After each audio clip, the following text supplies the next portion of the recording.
Well, I think you could think about it as a consequence, in some sense, of the lack of a concept of original sin, oddly enough.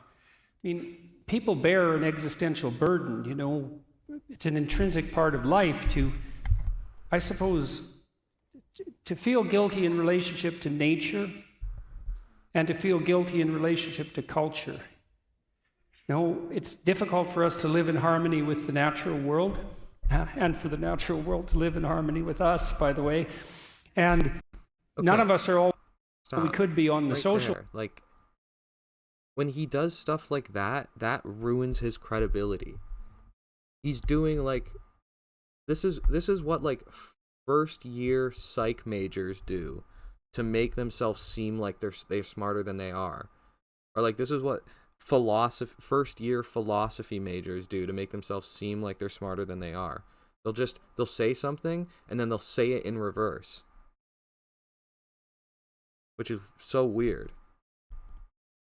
It's hard for us to exist in the natural world, and it's also hard for the natural world to exist with us. Like, no, the first statement was right. You're not making anything with the second statement. You're just trying to sound smart.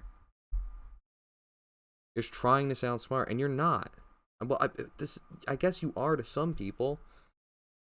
I just don't understand why when he says stuff like that. Kenna, I don't really know what my political stance is, but I feel like I'm left leaning, mostly left. Both sides have flaws. Yeah, for sure. The left is not perfect at all. Definitely not. Front, and one of the consequences, and so we have that sense intrinsically, there's a lack in us that needs to be addressed, and unfortunately that can be weaponized, and has been. And what I see happening to young men in particular, boys as well, not just young men, and maybe even, maybe starting at the age of toddlers, is that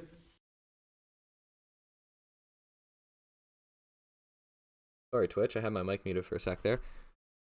Hey, Cass, what's going on? Thanks for joining. We're talking about some more Jordan Peterson stuff. While you're in here, I got a Discord server up and running. So if you're looking to hang out and chat with me some more, or anybody in the community, check out the link in bio, and jump on the Discord where I can have some fun times over there. But as for here, we're having a miserable time because we're watching Jordan Peterson. We have this sense in the world that human beings live in antagonism to nature and that we're actually a malevolent force. And that our social structures, which are clearly capable of the commission of atrocity, are fundamentally oppressive, patriarchal in their nature. And so then if you're a male in a society with that ethos, the motive force that drives you into the world to live is associated with rapaciousness and despoilation. Okay. Sometimes you gotta check people, so when they say words that don't sound real, just take a second to look them up. And despoilation on the natural. Despoilation. Fine. Okay, it is a word. The action of despoiling, or the condition of being despoiled, plunder. Okay, let's back it up and let's listen to that again with our newfound knowledge. Are fundamentally oppressive, patriarchal in their nature. And so then if you're a male in a society with that ethos, the motive force that drives you into the world to live is associated with rapaciousness and despoilation on the natural front, and then oppression and atrocity on the social front. It's like, well, then, if you're the least bit conscientious, because I just want to make another point about Jordan Peterson and what I just did. When you have to Google definitions of words, like if someone uses a word that you don't understand and you look up the definition, it's almost like automatic that you are not impressed, but it's like you like you learn something. So when I look up that word and it's like, oh, okay, he was using a real word, it doesn't all of a sudden make what he's saying like oh wow, it is a real word, that means I'm just dumb. It's like, no, even in the way he's using it, it's still so fucking stupid. Like, he's not making any sort of coherent point that could be like actually followable. Then if you're the least bit conscientious, because this sort of accusation hurts conscientious young men the most, then the best you can do is, well, let's say castrate yourself. How would that be? And that would be real comical, except that it's also happening. So, bro, he said castrate, and immediately someone in the audience was like, what? Yeah, what are you talking about, bro? You're out here talking about, like, men need to be better, and then talking about castration, like, literally within the same breath. I guess that's why I think there's a crisis. And there's something serious at the root of it, right? Because we do have to take the fact of our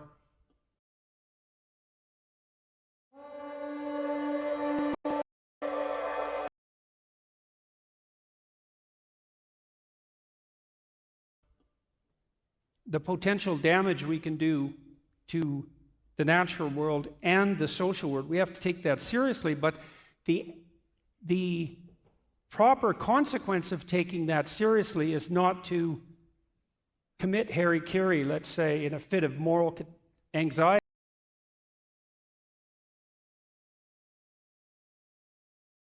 Yeah, I find it a bit condescending when people use esoteric/big words, or it's almost a way to try slip ideas in without being checked, because I feel a lot of people I find a lot of people feel embarrassed to ask what a word means, so they just let the conversation continue, which is sad. Yeah, it is.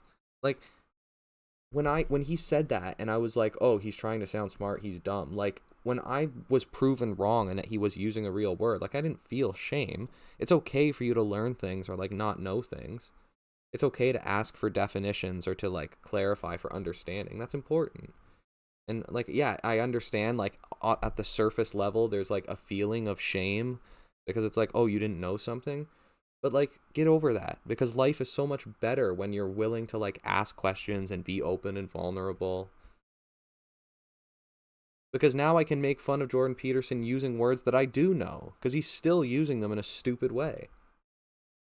And take yourself completely out of the game. But that's the insistence now, and it's really, and I see that psychoanalytically, you know, I see that as a manifestation at a symbolic level of something like, well, symbolically, that's associated with the devouring mother, right? It's an overweening and destructive false compassion that has this devouring quality. And bro, Ben Shapiro is literally nodding off to sleep right now. Compassion that has this devouring quality. Oh, hold my head up. Fuck.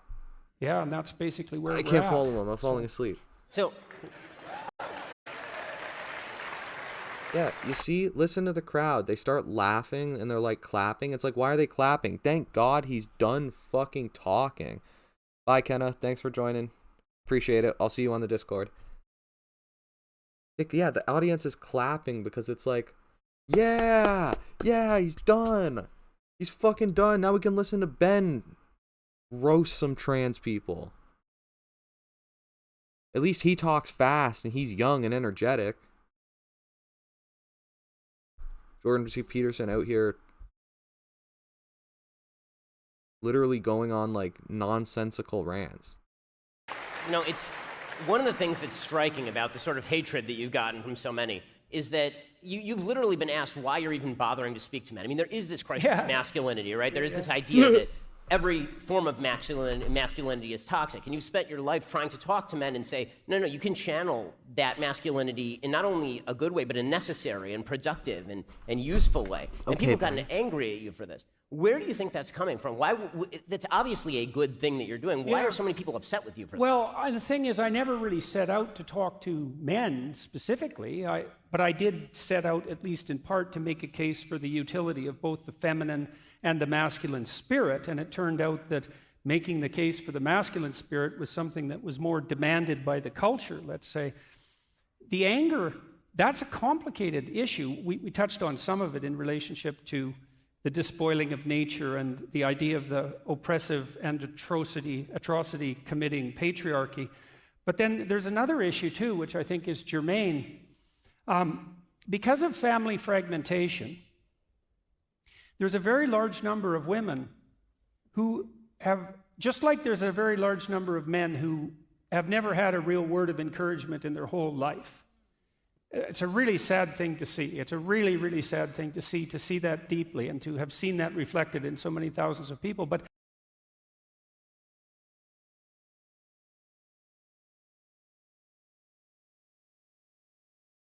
I don't understand the gun culture in America. It's like, get an airsoft gun. Airsoft guns are sick. They look like real guns. They feel like real guns. And they don't murder people. You can literally, like, fuck up hella cans. You can shoot your friends even. Like, you ever been hit by an airsoft pellet? That shit hurts. That'll get your, like, rage and adrenaline out from needing to shoot a real gun. Because, like, unlike with a real gun where you can only legally shoot targets, or, like, yeah, I guess hunt certain animals. Like, bro, you could live out your school shooter fantasy if you wanted to with an airsoft gun. And just fuck up your friends. Imagine walking into a party with your friends with an airsoft M16 and just going to town. That shit would be fucking hilarious. And then guess what? Nobody's dead. And you get that, you know, you get that shit off your chest, that really fucked up shit off your chest, and then you go about your life. That's one of the dragons you can slay, as Jordan Peterson would say. Get to the treasure that you want. there are many women who've never had a positive relationship with anyone male in their life. And so one of the consequences of that, we know, for example, that younger women are more likely to be attracted to men who show dark triad traits, narcissistic, Machiavellian, and psychopathic.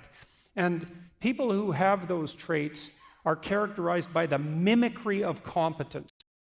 What women want in men more than anything else is competent generosity, and the data on that are very clear. But you can mimic that if you're narcissistic, and if you're a young woman, you can be deluded by that. It's partly because it points to the problem of dissociating competent confidence from the expression of power per se. Bro, look, you can literally see, like, you can see the Adderall working overtime. Narcissistic, and if you're a young woman, you can be deluded by that. It's partly because it points to the problem of dissociating competent confidence from the expression of power per se. Oh my so God, we could that's call so power, painful to listen to. I'll define that as the willingness and ability to use compulsion to attain your aims. Now, if you are someone who has a proclivity to manifest power, then that looks like the manifestation of both ambition and will. And if you haven't had a positive relationship with anyone masculine in your life, and maybe with not even with your own internal masculinity, say, you can't discriminate between power and the ambition that serves competence. And so because that's terrifying. Is your website bounce rate high?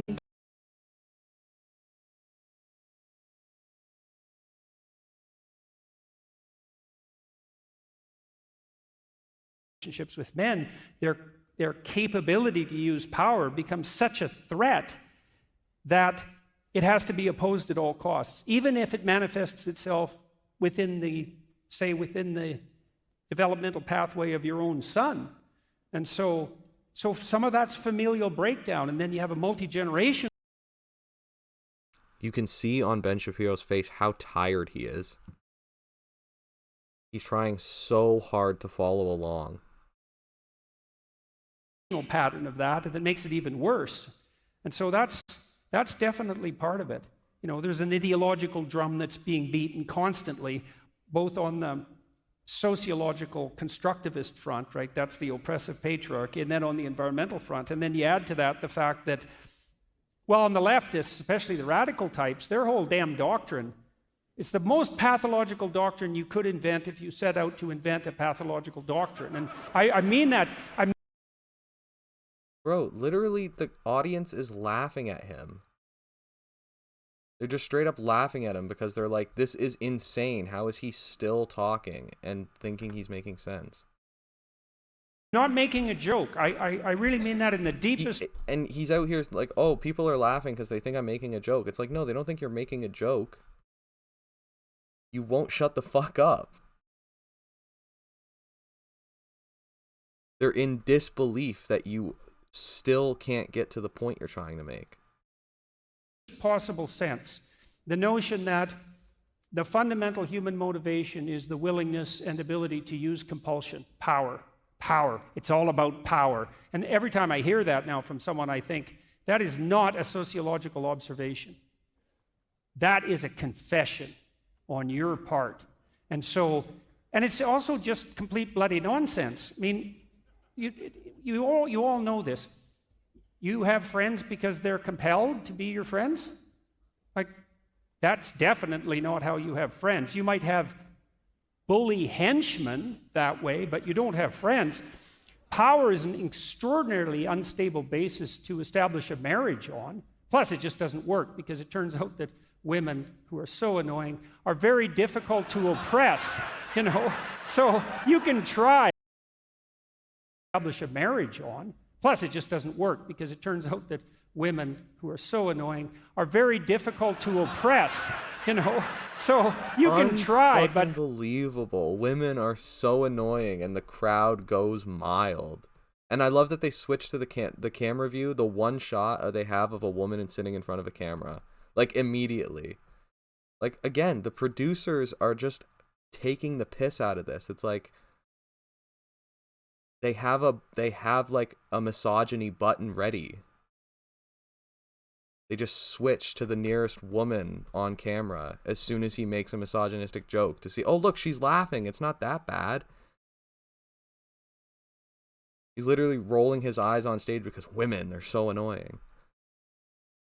Yeah, it's not that easy. And I don't think that we've been all that historically successful in doing so. But it's also a preposterous proposition because Lethal Injections, that woman is a paid actor. Honestly, I would wager that it's just a fucking dummy who like obviously doesn't believe in this stuff. Like doesn't believe in like women having equality, and she is just fine benefiting off of like the traditional conservative values. And there's a lot of women like that.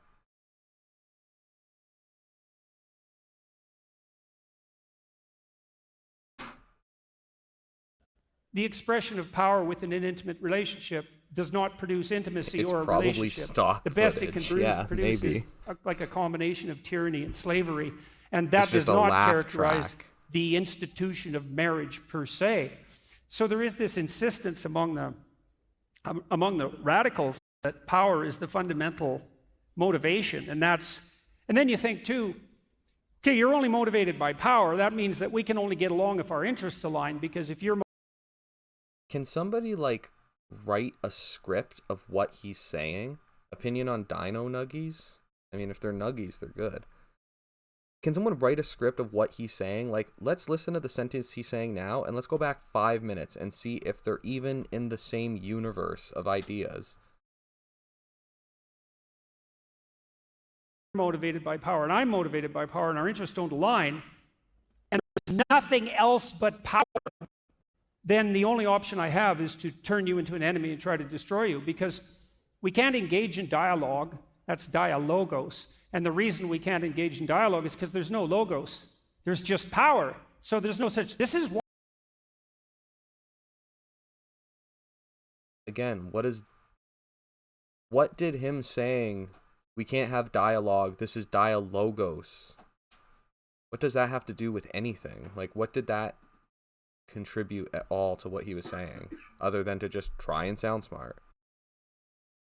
It's a good thing for conservatives to understand. You have to understand that the debate about free speech on campus, in the deepest sense, is not a debate about who should be allowed to speak freely. That's nothing. That's a trivial debate. You can even understand it in some sense. If I don't agree with you, maybe I don't want you to talk. But the debate is about something much deeper, which is whether or not the idea of free speech itself is just a mask developed essentially by Europeans to justify the oppressive patriarchy in the most devious possible way. And the answer the radicals have to that question is yes, that's exactly what it is. And so there's no free speech whatsoever. I'm calling it now.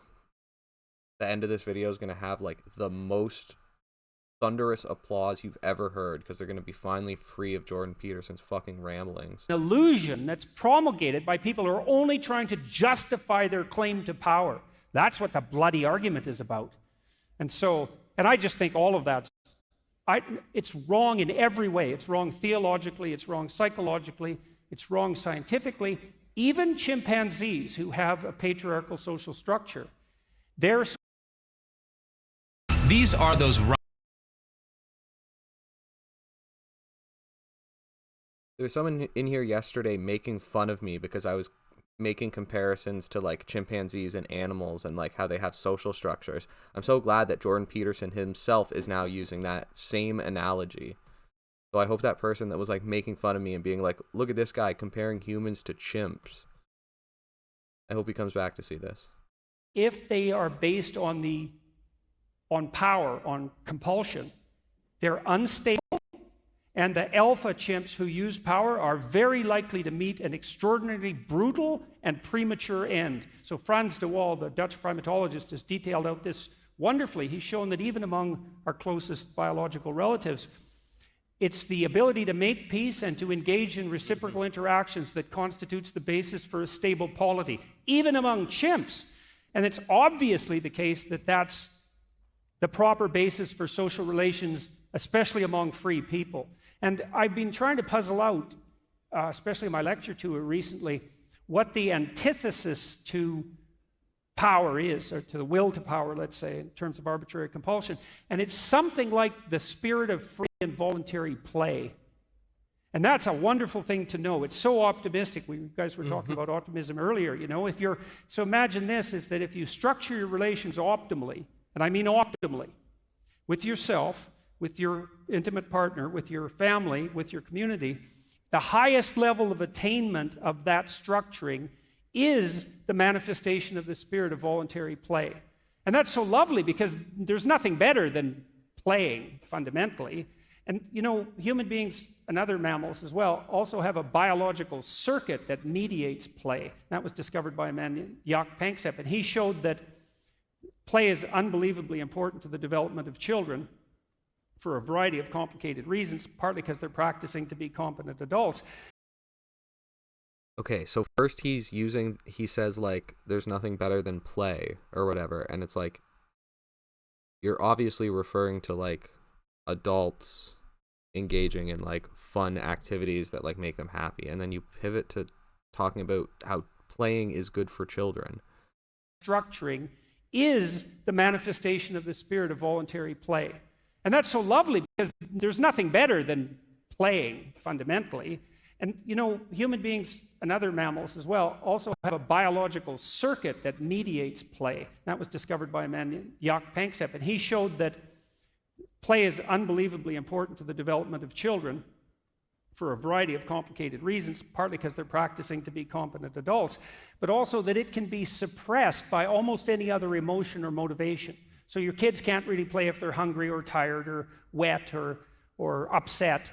The same would apply within your relationship. If there's stresses and tensions, the play disappears. But if you optimize the relationship and the circumstance, then the spirit of play can manifest itself. And I would also say that's also the fundamental purpose of fathers in some sense, is to imagine that paradise, that's a walled garden. That's what paradise means. So it's walls, structure, and then the garden inside is nature, and a nature that's tended.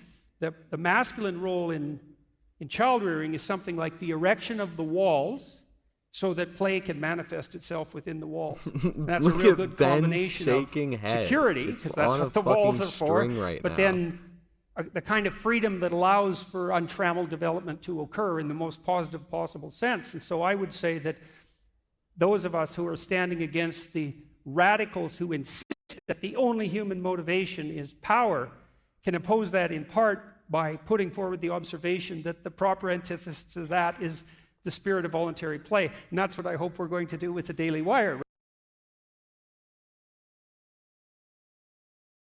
Wow, he just cut the video off there. Who knows how long he kept rambling for. Like, why would you not end your video on, like, the audience clapping for you and cheering you on? Like, that would be a great way to end the video. But literally just cut off in the middle of what he was saying. Because Ben is literally, like, going like this with his head, like, please, for Christ's sake, shut the fuck up.